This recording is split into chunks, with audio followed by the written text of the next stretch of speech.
Boa noite, gente. Vamos fazer a meditação hoje no livro de Isaías, capítulo 49. Mas antes, vamos falar com Deus.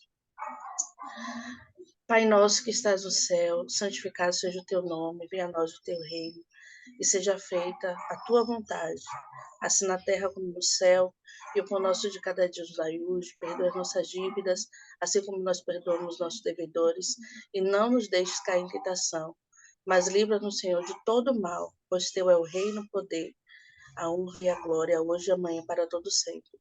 Senhor, meu Deus, meu Pai misericordioso, bondoso, esteja no meio de nós, Senhor. Espírito Santo, conduza essa meditação, que não seja o nosso entendimento, mas seja a tua palavra, Pai. Toca o coração de cada um de nós, revela o teu querer e a tua vontade em nossos corações, Senhor. É isso que eu te peço e te agradeço já com a certeza da vitória. Amém.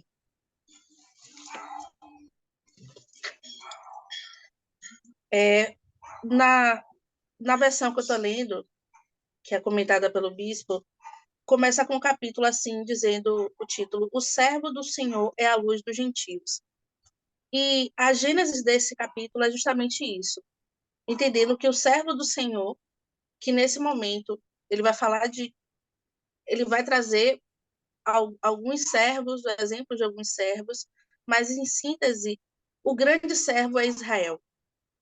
É esse povo que ele chamou para ser seu, e ele traz esse povo como um grande exemplo para o mundo. Então, de todos os lugares da terra, quando a gente se volta para o povo de Israel, a gente consegue ver nele luz.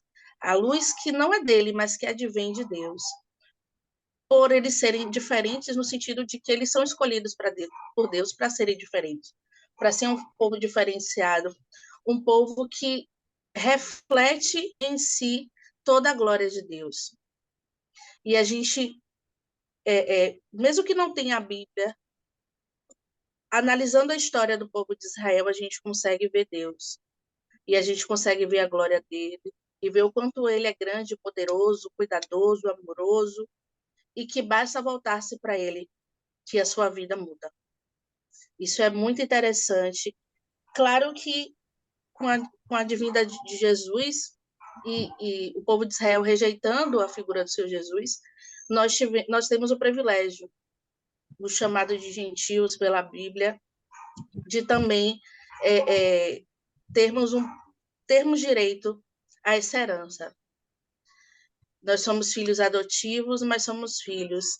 E tem quem diga que os filhos adotivos são ainda mais amados pelos seus pais, porque eles são escolhidos, ou, no nosso caso, nós escolhemos ser filhos dele. Então, essa relação é muito mais bonita, é uma relação de escolha, e não só uma questão de sangue, não só uma questão de herança, de descendência.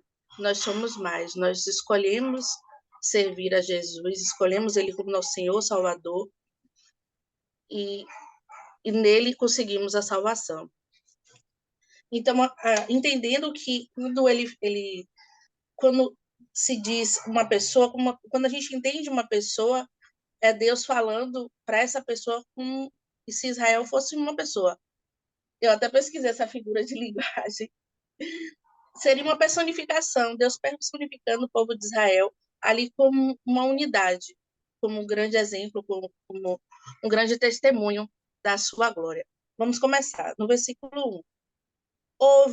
Ouve-me, ilhas, escutai-vos, povos de longe. Isso é Deus falando para todo mundo ouvir, não é só para o povo de Israel. São as pessoas que estão distantes, as pessoas que estão isoladas em ilhas. Todo o povo da terra deve ouvir isso que o Senhor está dizendo. Alguém falou alguma coisa aí? Pode intervir em qualquer momento, viu, Lia? Qualquer momento você pode intervir. E escutai-vos, povos de longe, o Senhor me chamou desde o ventre. Isso é o povo de Israel falando, que Deus escolheu eles desde o ventre. Desde as entranhas da minha mãe, fez menção do meu nome. E a gente, trazendo isso aí para o mundo físico, a gente pode entender ou visualizar isso na figura de Isaac. Abraão fez uma aliança, Deus fez essa aliança com Abraão e prometeu esse filho, esse grande milagre, que é o filho daquele casal mais velho, que, que aos olhos humanos não teria mais chances de ter ali uma herdeira. E Deus profetiza esse filho da barriga de Sara. E seria essa grande analogia, esse momento da aliança, o momento desse filho que é profetizado por Deus, da minha mãe, fez menção do meu nome. E fez, versículo 2, e fez a minha boca como uma espada aguda. A gente pode entender essa pessoa do Isaac, a gente pode entender esse servo como a figura de Israel, e a gente também, como Dona Cida maravilhosamente sempre diz, trazer isso para os dias de hoje, trazer isso para a gente, enquanto servo, as pessoas que escolhem o chamado, ou que aceitam o chamado de Deus para o seu ministério, e todo tipo de servo, a pessoa que está no grupo de evangelismo, ou aquela pessoa que se propõe a cuidar das almas, ou como Lia, de fazer essa mentoria com a gente, de direcionar a meditação. Isso é muito interessante, no sentido de que a gente se propõe a servir de forma espontânea, por amor, por amor. A minha boca como uma espada aguda. E Deus, quando a pessoa se propõe a ser servo, Deus, eu acredito que não é uma obrigação, mas é um chamado, e você responde a esse chamado, dizendo sim ou não. Nós temos direito, acredito que o livre-arbítrio, mas claro que o não vem as consequências do não. Mas o sim, quando você responde sim ao chamado de Deus, você recebe aí uma série de benfeitorias, uma série de vantagens pelo simples fato de ser servo. O servo, ele não só dá, mas há essa contrapartida de Deus para com ele. Em troca do serviço dele, Deus cuida, Deus guarda, Deus provém, e existe sempre essa contrapartida. Nós recebemos de Deus muito mais do que a gente dá. É totalmente desproporcional o que a gente recebe de Deus e o que nós humanamente conseguimos dar ou servir na sua obra. Mas é interessante que, quando ele deseja usar do ser humano, quando ele escolhe e usa, ele usa muito poderosamente. A gente pode ver o exemplo de Ciro, de Moisés, homens que não se achavam capazes. A gente lembra de Moisés, que ele era gago, como ele poderia guiar um povo, falar para todo um povo, se ele tinha esse espinho aí na carne. Mas a gente entende que não é de nós. Tudo que a gente faz na obra de Deus não advém de nós, advém de Deus. E ele capacita, ele dá os meios, as ferramentas, ele provém tudo. E entender de que somos apenas essa flecha. Não advém de nós a obrigação e a responsabilidade ou o poder de mudar o outro, de mudar vidas. A gente é só um instrumento. E perceber que a gente é só um instrumento tira de nós esse peso. Eu imagino, na figura de Lia, de outras pessoas que têm um ministério ou que têm esse trabalho diário de levar almas para a igreja, de falar de Jesus, e você às vezes não vê um resultado. Você se sente às vezes até cansado. Poxa, eu faço, eu levo, eu falo de Jesus e não vejo mudança. Mas essa frustração, ela é minimizada quando você entende que a obra não é sua, o poder de convencimento não é seu, você é meramente um instrumento de Deus. E a sua força advém dele. Verso 2. E fez a minha boca como uma espada aguda, com a sombra da sua mão me cobriu. É interessante perceber que Deus não coloca a mão, né? É só a sombra, ele é tão grande que a sombra da mão dele consegue cobrir. E me pôs, e me pôs como uma flecha limpa, e me escondeu na sua aljava. Essa flecha limpa, eu entendo que são as nossas vestes. A gente ouve muito na igreja, lavar nossas vestes.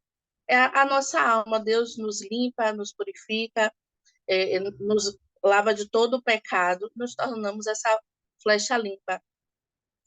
e ele nos guarda na sua aljava. Eu mandei até uma foto para ali, o que é a aljava. Para quem não sabe, é justamente essa bolsinha que guarda a flecha, fica guardada a flecha. E é interessante ver que essa aljava fica nas costas do arqueiro, ali de muito fácil, basta ele levantar a mão, puxar e ele consegue usar muito prontamente essa arma, essa flecha. Verso 3, pode tirar ali. E Deus disse a Israel, tu és meu servo, és Israel, aquele por quem hei de ser glorificado. Então, a gente vê que o propósito do povo de Israel, quando ele escolhe esse povo para ser seu servo, para ser um grande exemplo de servo, o objetivo desse povo, de eles serem escolhidos e de todo esse cuidado de Deus é para a glória dele. É para a gente perceber que o povo de Israel pessoas como nós, pessoas com suas falhas, com suas inclinações, mas que Deus tem uma aliança com eles, e essa aliança é eterna, e apesar de tudo, apesar dos erros e acertos do povo de Israel, Deus nunca vai quebrar essa aliança. Apesar de ter vontade, assim como no casamento, tem aqueles momentos de ira, aqueles momentos de conflito, aqueles momentos que dá vontade de separar. A aliança de Deus é eterna. E me disse, tu és meu servo, és Israel, aquele por quem hei de ser glorificado. E se até o momento alguém tinha dúvida de que essa pessoa que Deus está falando, que esse servo não é Israel, aqui ele está confirmando que ele está falando da figura do povo de Israel. Verso 4. Porém eu disse, aí o povo de Israel está murmurando, como eles sempre fazem. Em todos os momentos a gente consegue ver eles murmurando, apesar de ver todas as maravilhas de Deus, o povo sempre dá uma murmurada. E ele diz, porém eu disse, pois Israel falou, né? Eu não tenho trabalho, eu não tenho trabalhado, perdão, em vão tenho trabalhado, inútil e vãmente gastei as minhas forças. Ele está falando que o trabalho dele foi inútil, não sei o quê. A gente consegue ver o rei Salomão, que viveu toda a glória de Deus, recebeu dele toda a sabedoria, e no fim da sua vida ele chega naquela depressão dizendo que tudo foi vaidade. Vaidade porque ele se perdeu. Se ele vivesse unicamente para servir a Deus, talvez ele não tivesse esse momento de frustração. Quando ele tira o foco da fé, tira o foco de servir a Deus, de ser servo, e se volta para as outras coisas do mundo, ele se perde. E aí ele entende, no fim da sua vida, tudo que ele viveu. E a gente consegue ver isso nas redes sociais hoje. Eu não sigo essas pessoas, mas chat de notícia a gente vê. O navio de Neymar e alguns stories que estão sendo lançados. Esse povo está vivendo aí um momento de curtição, dessa alegria volátil, e achando que aquilo é a melhor coisa do mundo. Mas depois que a cachaçada passar, quando colocar a cabeça no travesseiro, vão perceber que é só vaidade, que aquilo tudo não valeu a pena em nada. Foi só perda de tempo. Mas não basta a gente dizer, não basta o profeta falar, não basta os sinais. A pessoa tem que viver na carne. Vamos fechar essa aspa aí. E eles murmuram nesse sentido.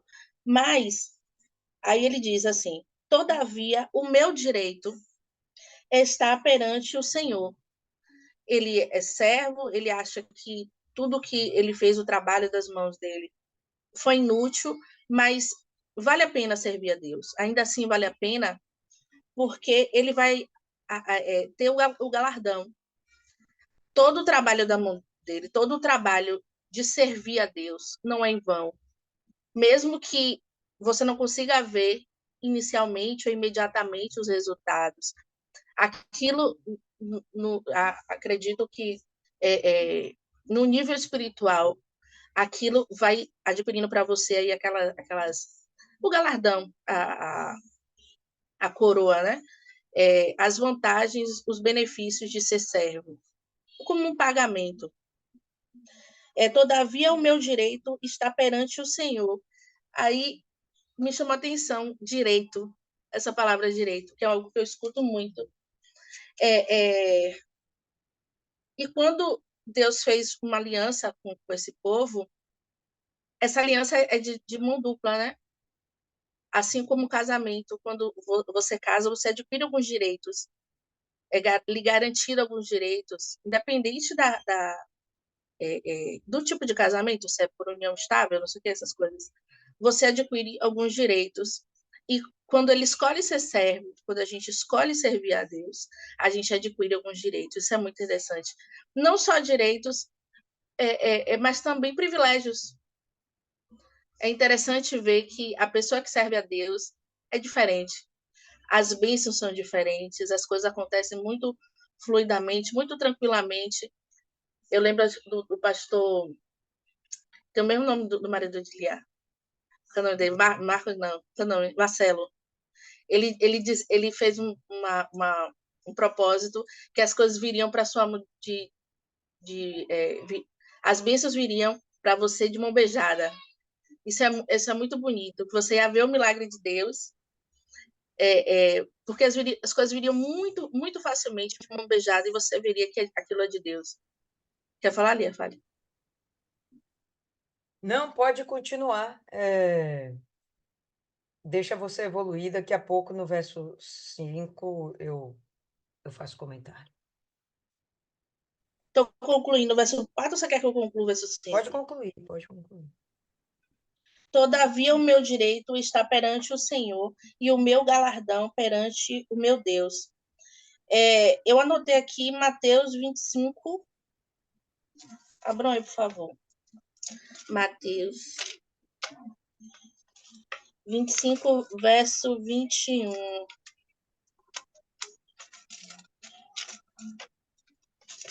Acharam?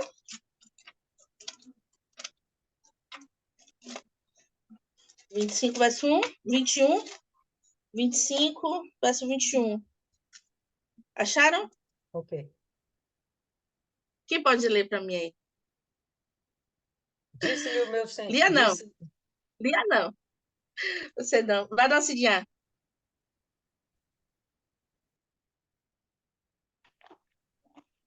E o Senhor lhe disse: Bem está, servo bom e fiel. Sobre o pouco foste fiel, sobre o muito te colocarei. Entra no gozo do teu Senhor. Muito bonito, né?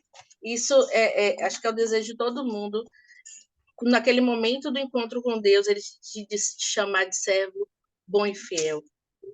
Entra, vem aproveitar quando ele nos chama para ceiar a mesa. Vem, recebe a coroa da salvação e vem viver a plenitude da eternidade. Isso é muito bonito. Quer falar, Lia? Pode continuar.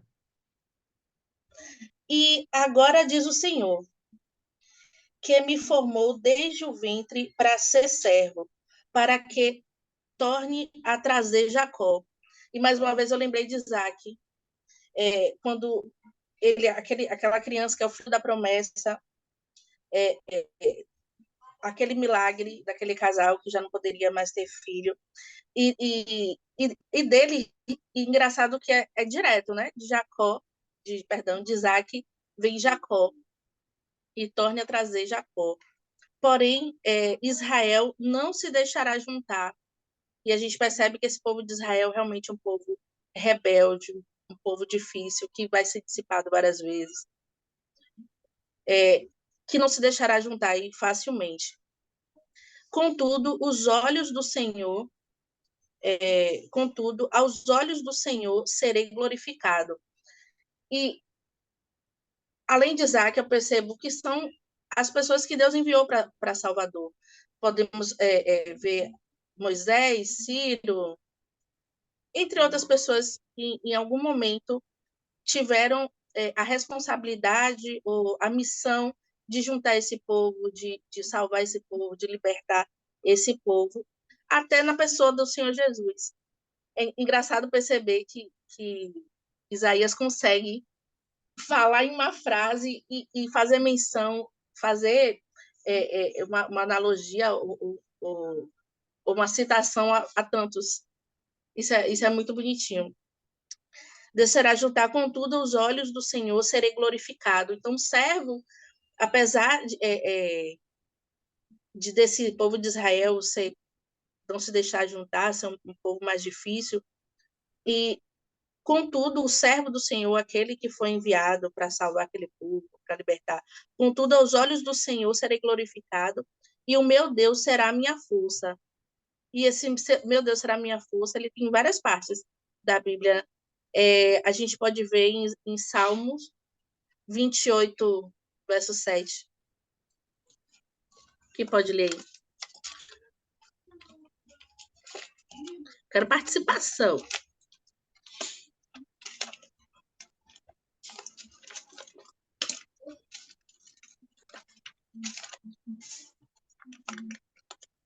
Acharam?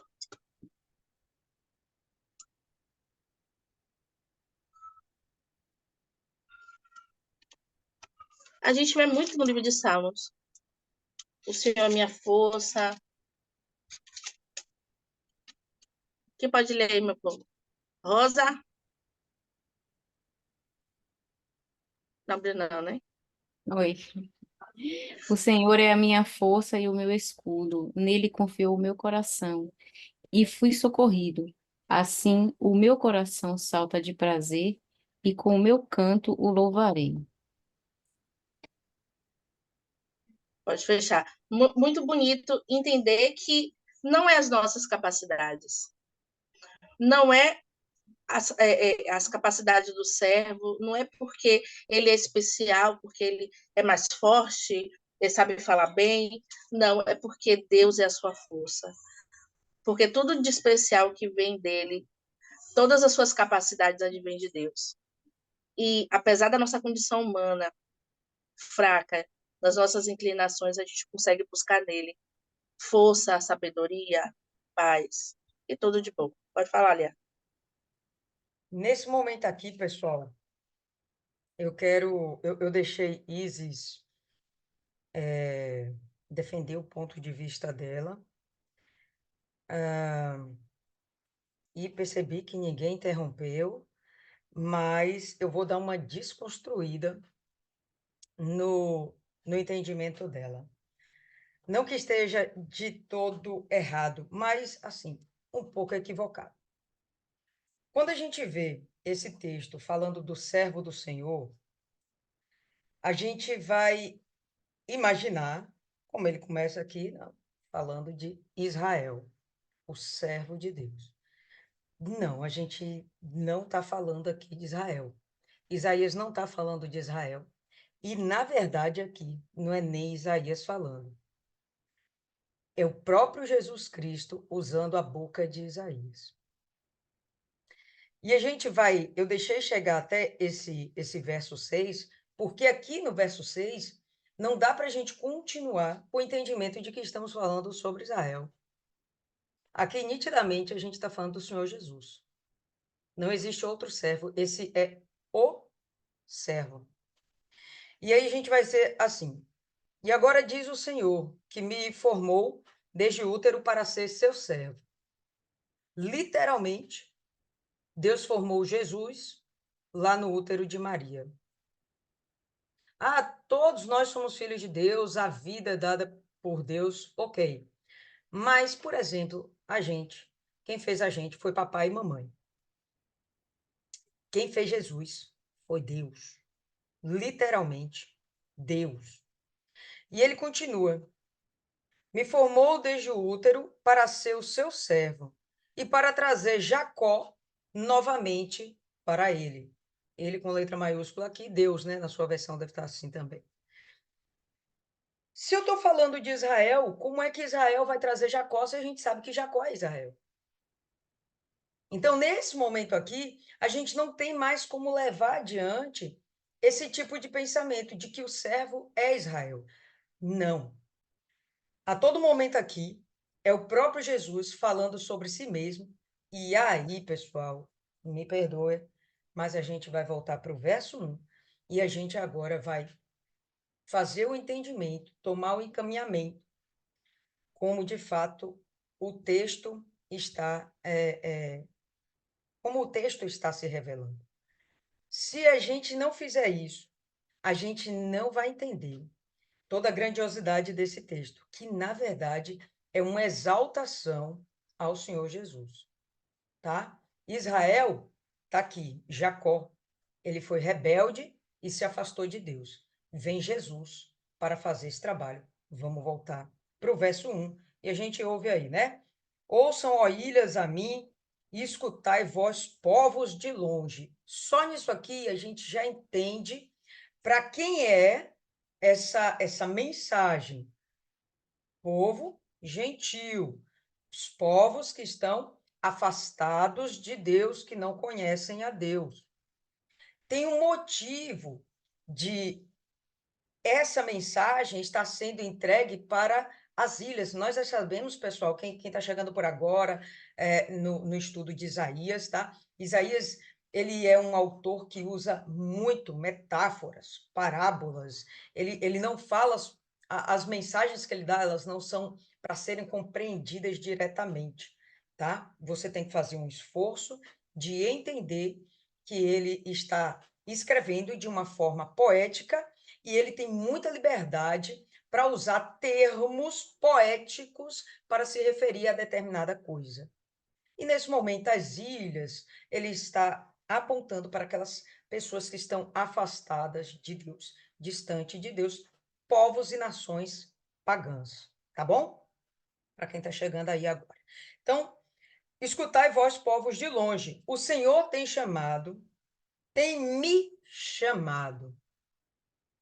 Quem está fazendo essa essa essa locução é justamente o, como a gente fala na primeira pessoa, não é o autor, lembra? Vocativo. Vocativo não, mas é por aí. Lembra aí, povo. Meu Deus, esse professor, muito professor na sala nessas horas, Cadê as provas? né? Nessas horas não lembra. Mas enfim, é o sujeito. O sujeito que está praticando a ação. Tá? Então ele está falando de si. Vamos voltar no texto. O Senhor me tem chamado desde o útero. Desde o ventre da minha mãe, ele tem feito menção do meu nome. E é verdade. Desde o ventre, Jesus já tinha um nome. O nome dele já foi dado pelo próprio Deus. Maria recebe a mensagem. Ele se chamará Jesus. Desde o ventre, ele já tinha um nome. O que eu acho interessante é que, justamente porque Deus tinha um propósito com ele, Deus chama a vida. Vê se vocês conseguem pegar essa linha de raciocínio minha. Ele só veio a ter vida aqui nessa terra porque Deus tinha um propósito.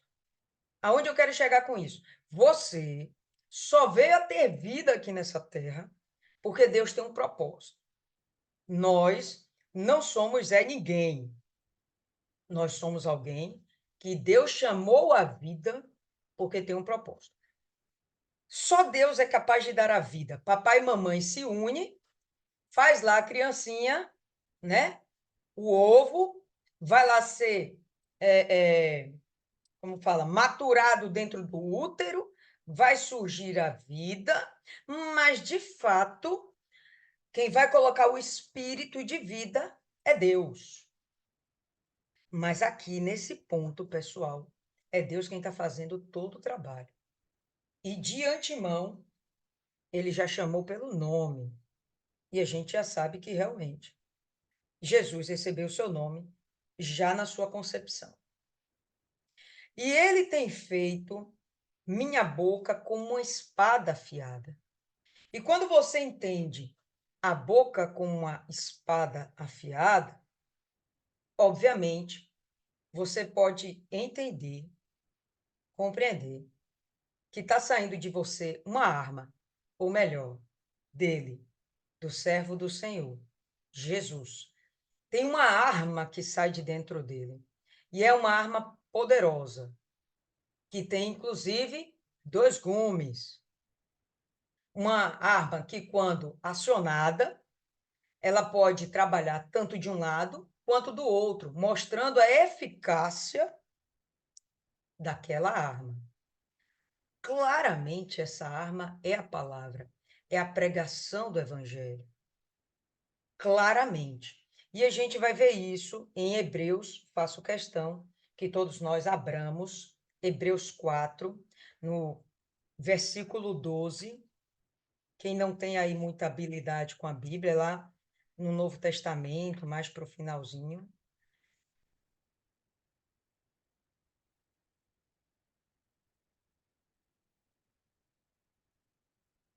Rapaz, essa Bíblia nova que eu ganhei é topzera. Você abre ela, ou ela me entende muito bem, ou ela me ouve, eu não sei, que quando você passa a folha, já cai direto onde a gente quer.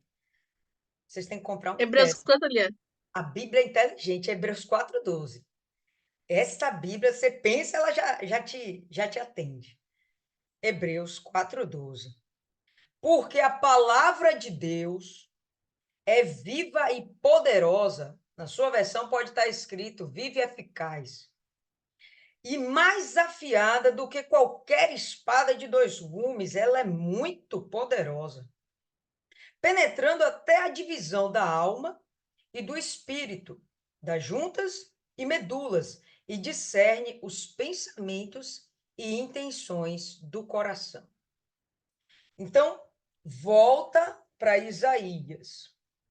A gente chega e vê aqui o sujeito que está praticando a ação, falando de si mesmo, ele dizendo: o Senhor tem me chamado e o Senhor tem feito a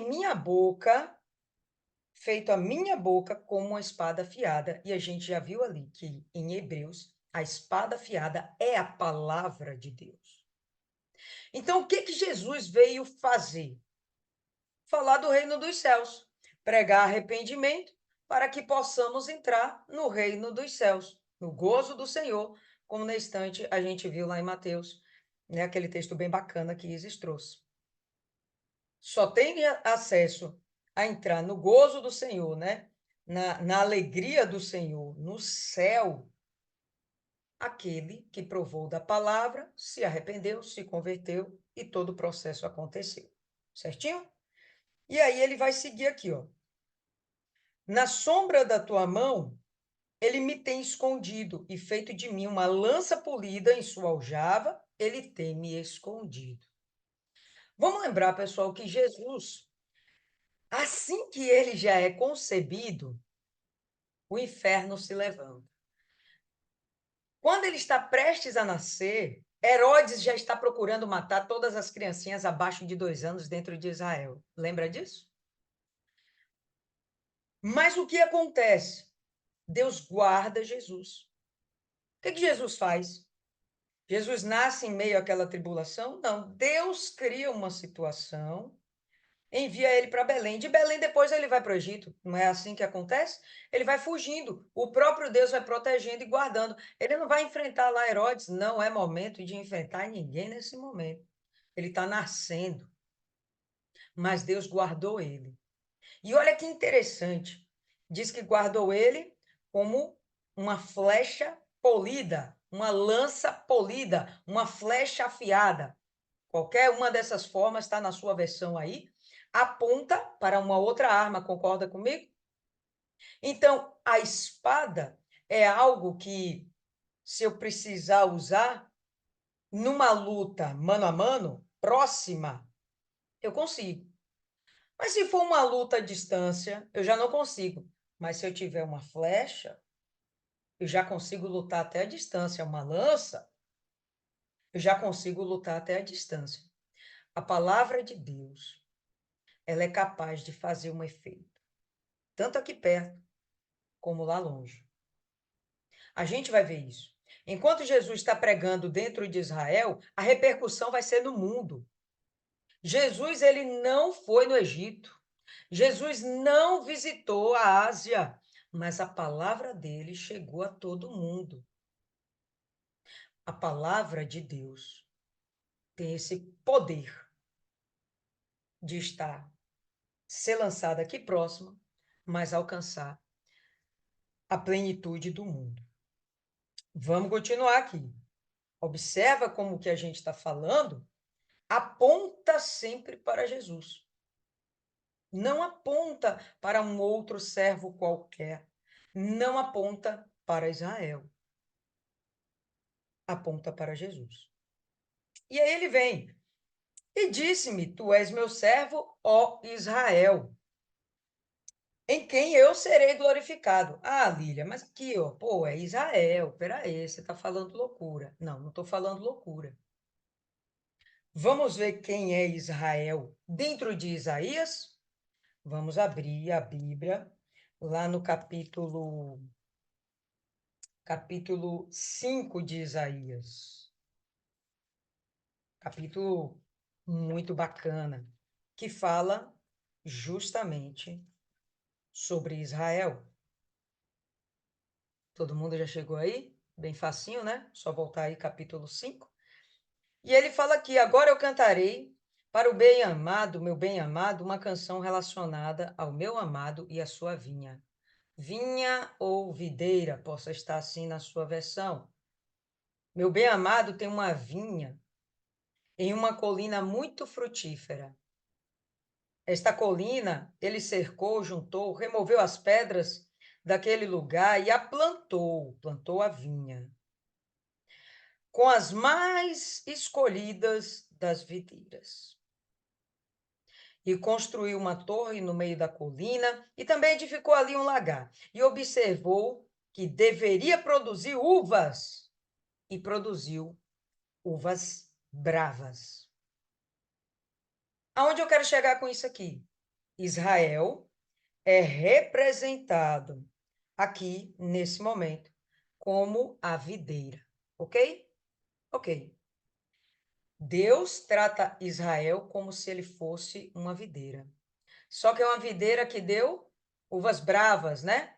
Uvas que não prestavam, uvas ruins, fruto ruim, ponto final. Israel não foi aquele que foi luz do mundo. Israel foi aquele que deu fruta ruim, não prestou. Mas aí vem Jesus e ele diz: eu sou a videira verdadeira. Vamos abrir aí em João capítulo 15 e vamos entender quem é Israel de Isaías. João capítulo 15.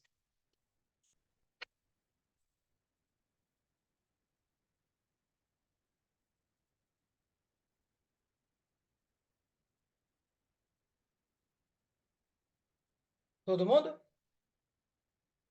João 15, já no verso 1. De quem são essas palavras aqui? Jesus.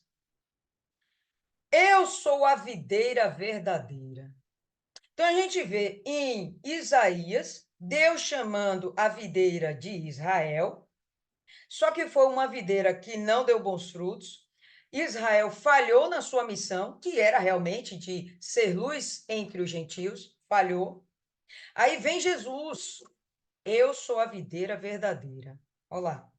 E o meu pai é o lavrador. Todo ramo que está em mim, que não dá fruto, ele tira, e todo ramo que carrega fruto, ele limpa, para que possa produzir mais frutos. Vai aí para o verso 5. Eu sou a videira, vós sois os ramos. Quem permanece em mim e eu nele, esse dá muito fruto. Porque sem mim nada podeis fazer. Então, o personagem mais importante desse papel de pregar a palavra de Deus foi Jesus, não foi Israel. A gente vê que Israel está falhando até hoje. Vamos concordar? Israel não é luz para o mundo. Jesus é a luz do mundo. Certo? Então, nesse momento aqui, a gente vai ver, nesse verso 3, né, que Jesus, por ser judeu, é considerado também um israelita, portanto, Israel. 2, Israel é a videira do Senhor, só que foi a videira que deu ruim. 3, Jesus ele se assume como a videira verdadeira. Tá bom? E aí ele vem e fala, ó, tu és meu servo, ó Israel. Mas vamos ler que esse Israel aqui é Jesus, em quem eu serei glorificado. Até hoje, povo lindo, Deus espera para ser glorificado através de Israel. Tem muitas coisas que ele fez por Israel? Sim, muitas. Mas aquele que realmente colocou o nome do Senhor acima de qualquer outra coisa foi testemunha de Jesus Cristo. Esse daí. Verso 4. Então eu disse: eu tenho trabalhado em vão. Fica parecendo que Jesus está desesperançado, né?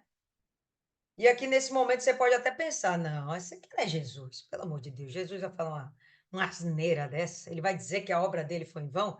Vamos continuar, vamos para o texto. Eu tenho trabalhado em vão, eu tenho gasto minha força por nada e em vão. Contudo, certamente meu julgamento está com o Senhor e a minha obra com o Deus, o meu Deus. Pessoal, vamos pensar. Jesus, quando ele pregou dentro de Israel, deu uma escapadinha ali na altura da Fenícia, mas depois voltou ali para Israel, né? Judéia, Galiléia, Samaria, Israel. Era aquele povinho ali de Israel.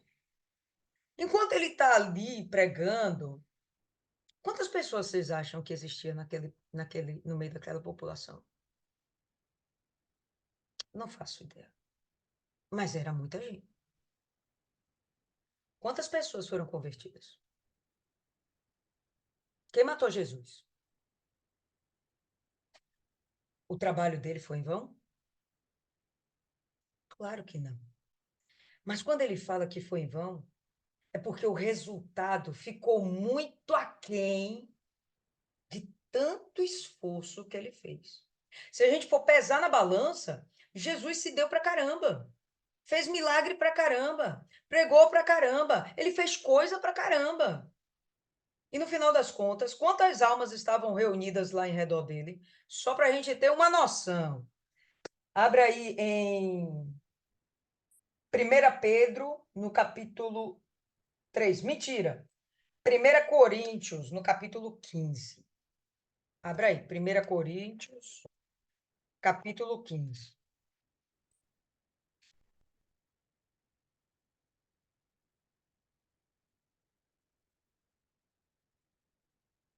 Todo mundo? Beleza? 1 Coríntios 15, no verso 6. A gente vai ter aqui o seguinte, ó. Após isto, ele foi visto, isso aqui foi Jesus aparecendo, tá? Não vou ler todo o capítulo para a gente não perder tempo. Então, estou indo direto aqui. Então, Jesus, depois de ressuscitado, ele apareceu para algumas pessoas, não é verdade? Ok.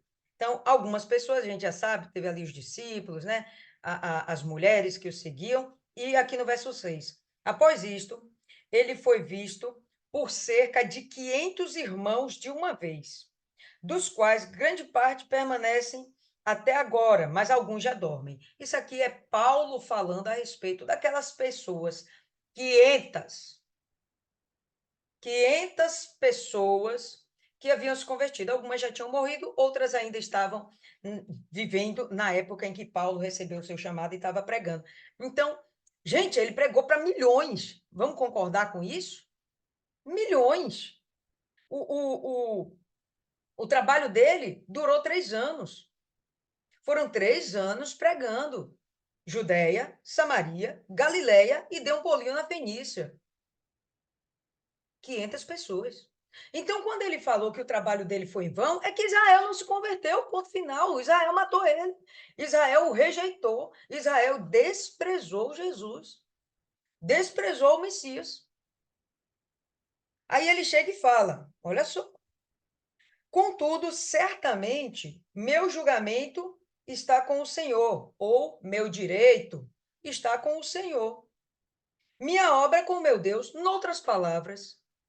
Contudo, eu fiz a vontade do Pai, ele que julgue. Se eu trabalhei a contento ou não. Será que ele trabalhou a contento? A gente vai ver já já se ele trabalhou a contento. Então, Israel não trabalhou para converter as nações, para converter os povos. Israel não fez o que deveria ter feito, era para ele ter feito. Ele tinha chamado para isso, mas ele não fez, tá? Quem fez isso foi Jesus. Então a gente não pode, tô mostrando para vocês no passo a passo, que a gente não pode entender esse meu servo como sendo realmente Israel, tá? O nome Israel é apontando para Jesus Cristo, tá? Então, ele sim, ele se deu, ele morreu. Nossa, será que ele trabalhou pouco? Caramba, ele morreu por esse povo. Quantos se converteram? Depois que ele ressuscitou, tinha lá 500 pessoas, mais uns gatos pingados que ele foi juntando antes. De repente não tinha 1000 pessoas, mas ele pregou para milhões. Ah, Lília, será que ele conseguiu reunir milhões? Um pouquinho aqui, um pouquinho lá, um pouquinho e mais. Esses pouquinho que estava por lá ia anunciando, olha, quem me curou foi fulano, quem me curou foi fulano, quem me curou foi fulano, o nome de Jesus estava sendo anunciado. Milhões foram alcançados, pessoal, milhões. Tinha 500 pessoas lá. O trabalho foi em vão? Não, tinha 500 pessoas lá, tá? Mas Israel, não, Israel não. Israel realmente ele não foi convertido. Aí a gente vai continuar. E agora, diz o Senhor, ou melhor, vamos ainda. Deixa eu ver. Não, vamos para frente, vamos para frente. E agora diz o Senhor, que me formou desde o útero. Olha a insistência dele de falar do chamado dele foi desde o útero, o chamado dele foi desde que ele nasceu. O chamado dele foi desde que ele nasceu. O chamado de Jacó foi depois. Quando a gente pensa em Jacó, quando a gente pensa em Israel, Israel mesmo.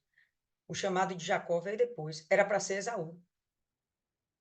Não foi. Acabou virando Jacó. Mas aqui, minha irmã, desde o ventre materno, o chamado do servo do Senhor já havia. E era Jesus. Agora diz o Senhor que me formou desde o útero para ser seu servo, ponto final. Eu vim aqui só para isso. Para trazer Jacó novamente para ele. Por quê? Porque Jacó estava disperso, Israel estava disperso. Quem era que ia fazer o trabalho de ajuntar? Jesus. Onde é que a gente viu isso? A gente vai ver isso aí. Abra aí no livro de Mateus. Mateus capítulo 15. Olha, vocês têm que comprar essa Bíblia, viu, velho? Olha, já caiu aqui, ó. Mateus 15. Cadê? Vocês estão dormindo? Acordem, viu, pessoal? Esse capítulo é muito, muito bacana mesmo. E no final das contas, ele está falando de Jesus, mas só que nós somos pequenos Jesus. Somos pequenos Cristos nesse mundo de hoje. A gente tem que seguir o exemplo, tá bom? O exemplo de Jesus. Fica acordado aí, não dorme não. Mateus capítulo 15, e aí a gente já vai ir para o verso 24.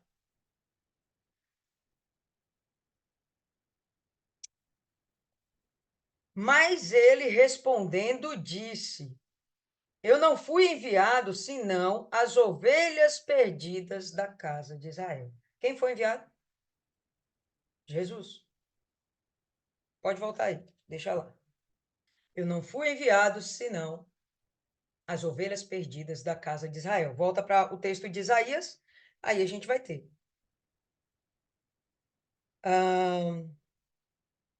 Me formou desde o útero para ser seu servo, para trazer Jacó novamente para ele. Ele quem? O Senhor, para Deus, né? Trazer Jacó para Deus. Embora Israel não esteja reunido, contudo, eu serei honrado aos olhos do Senhor, e o meu Deus será minha força. Aí ele fala, no verso 4, eu trabalhei em vão. E aqui no verso 5, ele chega e fala assim: Embora Israel não esteja reunido, contudo eu serei honrado. Será que o trabalho dele foi em vão? Não, não foi em vão. Não teve aquele resultado todo.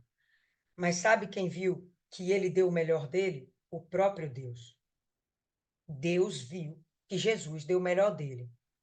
Ele deu sangue, né? Então, embora Israel não esteja reunido, contudo, eu serei honrado aos olhos do meu Senhor, e o meu Deus será a minha força. Vamos combinar aqui que ele, no momento que fala, meu Deus será a minha força, é como se Deus o animasse? É como se Deus dissesse, não, não é assim não. Não foi em vão, não. Você fez um bom trabalho. Esse povo é de dura serviço, mas você fez um bom trabalho. Abra aí agora em 1 Pedro. 1 Pedro está quase lá perto de Apocalipse, tá, pessoal? 1 Pedro, no capítulo 3. Depois de Hebreus.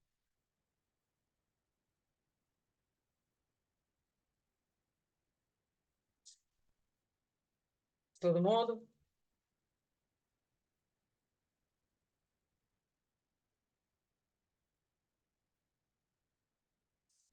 Primeira Pedro, capítulo 3, no versículo 22. Vamos ver se Jesus foi honrado? Vamos ver.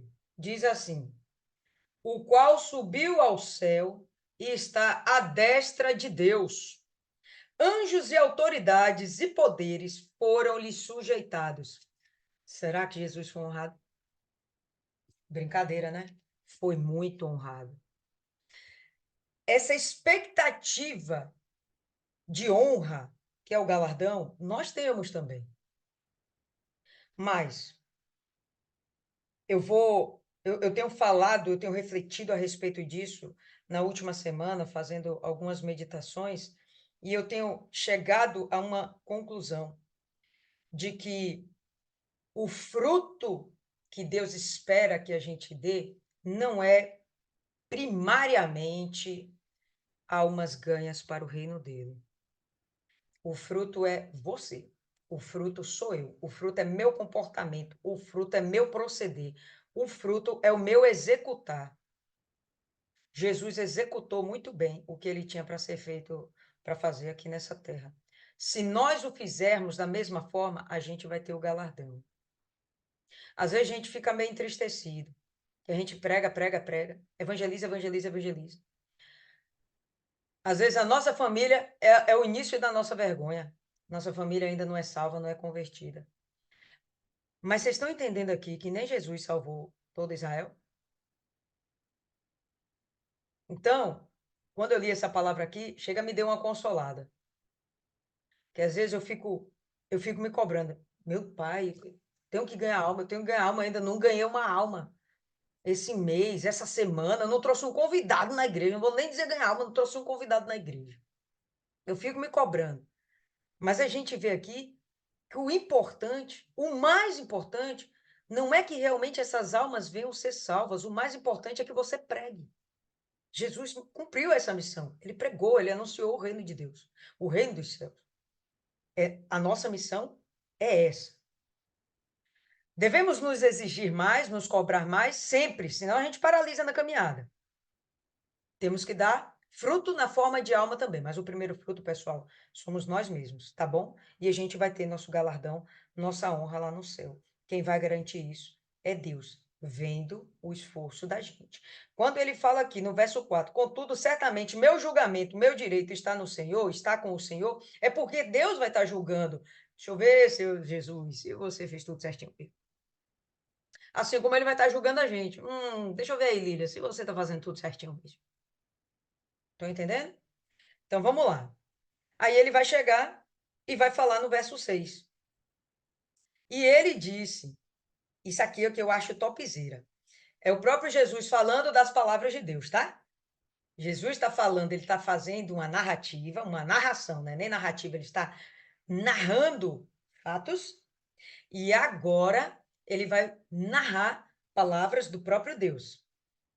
E ele disse, isto é uma coisa de pouca importância, que tu sejas meu servo, para levantar as tribos de Jacó e para restaurar os preservados de Israel. Você entendeu? Você ganhar Israel é um café pequeno. Olha que bacana, olha que legal. Eu também darei a ti por luz para os gentios, a fim de que tu possas ser minha salvação até o fim da terra. Lembra que mais adiante, nos evangelhos, Jesus fala, principalmente João, aquele que o Pai me deu, de maneira nenhuma vou jogar fora, lançarei fora. Ele tem prazer em cuidar das almas. E olha Deus dizendo aqui, o que você fez dentro de Israel, fica tranquilo, porque isso aí é só cafezinho, é a entrada. Sabe o banquete? O banquete mesmo. O banquete é que você vai ser luz para todas as nações. E você, sendo luz para todas as nações, você vai fazer com que meu nome seja exaltado e com que almas sejam salvas para mim. Ele não diz que ele vai arrebanhar todas as pessoas, as almas que Deus lhe deu para entregar ao Pai? A salvação é para Deus. A salvação não é para Cristo. Dá para entender, pessoal? Jesus veio cumprir a missão de salvar almas para Deus, para o reino de Deus, para o Pai. Ele é servo do Pai. Deu para entender? Bom, dentro disso aqui, eu não sei como foi que, ou melhor, não sei se Isis quer continuar, porque você estava indo por uma linha de raciocínio, mas, de fato, o texto, ele está falando de outra coisa. Então, não sei se você se preparou com esse entendimento, se você gostaria de parar por aqui e a gente retoma no sábado, você relendo esse texto e fazendo uma nova análise, aí é você que decide. Bora parar por aqui. O meu primeiro questionamento, quando eu comecei a ler esse livro, é quem é que está escrevendo? Quem é quem é a primeira, né? Quem é o autor? Quem é esse? Quem é o narrador? E aí me questionei e consegui encaixar esse servo em vários momentos da história. Mas é como se fosse um quebra-cabeça. Só se encaixa perfeitamente quando a peça final, que é o Senhor Jesus, ela se apresenta. E se colocar no lugar desse povo, naquele tempo de que Isaías era vivo, naquele tempo que foi escrito isso, como as pessoas não tinham esse entendimento, eu acredito que nem Isaías, ele não conhecia a pessoa do Senhor Jesus, e escrevendo talvez não tivesse sido revelado para ele tudo isso, toda a grandeza desse texto. E é um texto que a gente percebe que ele é atemporal. Você consegue ver requisitos do passado, do momento atual, e a gente consegue ver coisas ali do Apocalipse também. Quando fala da flecha, quando fala da espada saindo pela boca, isso tudo faz referência ao Apocalipse. Por isso que eu quero que a gente vá depois, passa no segundo momento, porque eu preciso me aprofundar nesse estudo do Apocalipse e trazer essas referências para a gente viajar juntas, porque realmente esse texto é uma viagem. Fechou. Então, beleza. Mas deu para entender. Você entendeu, Isis? Você conseguiu compreender também? Entendi, claro. Perfeito. Então, eu deixei você ficar à vontade, porque, enfim, você meditou, você teve um entendimento, tá certo? De alguma forma, Deus falou com você, teve proveito, pode ter certeza. Mas o texto está falando do Senhor. E, ó, Isaías, não, ele não conhecia Jesus, mas sim, ele sabia que existiria o Messias, tá? Ele sabe que ele está falando de alguém, de uma promessa que o próprio Deus vai enviar. Emanuel, ele já falou lá atrás, tá bom? Isaías, ele já estava falando sobre Emanuel. E Emanuel não é bem um nome, tá, pessoal? Emanuel é um título, Deus conosco. Deus não poderia estar conosco do jeito que nós somos. Por quê? Porque ele abomina o pecado. Íamos ser fulminados de cara. Ele é santo, santo, santo. E a gente simplesmente é pecador. Então, Deus envia Jesus para ser o Deus conosco. O Senhor Jesus vai cumprir esse papel. É o enviado de Deus, tá bom? Então, dentro disso, Isaías já sabia, não sabia que era Jesus, claro que não sabia. Ele não sabia de Maria, José, ele não sabia. Mas ele sabia do Messias, ele sabia que vinha o Redentor, vinha um resgatador, vinha um Salvador. Ele sabia, e a gente vai ver isso até o final agora de Isaías. Ele vai bater no Messias até o final de Isaías. Tá certo? Então vamos dar uma paradinha por aqui. Isis, eu peço que você indique aí alguém para fazer a oração hoje. Dona Cidinha, faz uma oração forte aí pra gente. Dona Cida, boa escolha.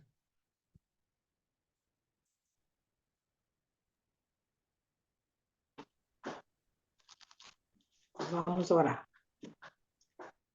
Meu Deus, meu eterno Pai, em nome do Senhor Jesus, meu Pai, com temor e tremor, meu Pai, eu entro na tua. Continuamos ainda na tua presença, pedindo, meu Pai, ao Senhor que visite cada uma de nós, a nossa família, porque o Senhor, meu Pai, é maravilhoso. O Senhor veio, meu Pai, para nos salvar, para nos libertar, para nos dar vida e vida com abundância, Senhor. O Senhor foi escolhido, meu Pai, para nos salvar. Desde o ventre da tua mãe, o Pai já te escolheu, meu Pai. O Senhor foi colocado no ventre para nos salvar através de Deus. Ó Pai querido, Pai amado, eu te peço, meu Deus, dá entendimento da tua palavra, porque cada dia, meu Pai, que a gente se esforça para compreender a tua palavra, o Senhor desvenda, o Senhor coloca dentro da gente a tua vontade, meu Pai. Então, Senhor, coloca dentro da gente, meu Pai, a inspiração de te servir. Porque nós somos, meu Pai, o outdoor. Por onde a gente anda, nós temos que dar, meu Pai. É, é, nós temos que dar, sim, meu Pai, bom testemunho. Porque nós somos o Senhor em vida, meu Pai. Nós viemos para pregar, para levar a tua palavra. O Espírito Santo, meu Deus, dentro da gente, é que nos encaminha, meu Pai, a fazer tudo com a tua vontade, meu Deus. Em nome do Senhor Jesus, meu Pai. Passa com o teu poder, meu Pai, nas pessoas que a gente vai levando as palavras, vai falando do Senhor, porque a terra precisa, meu Pai, precisa da tua palavra. Tanta gente, meu Pai, perdida, tanta gente dentro da igreja, meu Deus, sem saber que o Senhor é Deus. Que maravilha, meu Pai, o Senhor nos escolher. É privilégio, meu Pai. E muitas pessoas, meu Pai, estão jogando esse privilégio fora. Meu Deus, eu peço aqui nesse grupo, meu Pai, que sustenta a gente, meu Deus, o teu espírito, meu Pai. Sustenta, meu Deus. Não deixa a gente esfriar, não, meu Pai, na tua palavra. Meu Deus, o Senhor é tão bom, o Senhor é misericordioso, o Senhor cuida, o Senhor trata, o Senhor limpa. Mas limpa aquela pessoa que deseja estar com o Senhor, meu Pai, porque a tua palavra é maravilhosa, meu Deus. Então, meu Deus, eu entrego nas tuas mãos essa palavra, esse grupo, esse trabalho maravilhoso, meu Pai, e que a gente possa desfrutar cada dia mais do Senhor, meu Deus. Em nome do Senhor Jesus, eu entrego este dia, entrego amanhã, tudo nas tuas mãos, Senhor, desde já, agradecendo por mais um dia na tua presença. Em nome do Pai, do Filho e do Deus que é o Senhor, que é o Espírito Santo. Amém. E graças a Deus. Amém, povo lindo. Então, por hoje é só. A gente se encontra novamente no sábado, tá certo? Que Deus abençoe todos vocês. Pessoal, faz um esforço ali no sábado, tá aqui. Vai ser a nossa última meditação de 2023, tá bom? E vamos estar fechando com um capítulo maravilhoso. Então, aproveita a oportunidade, não desdenhe esse momento e fica com a gente, tá? Deus abençoe.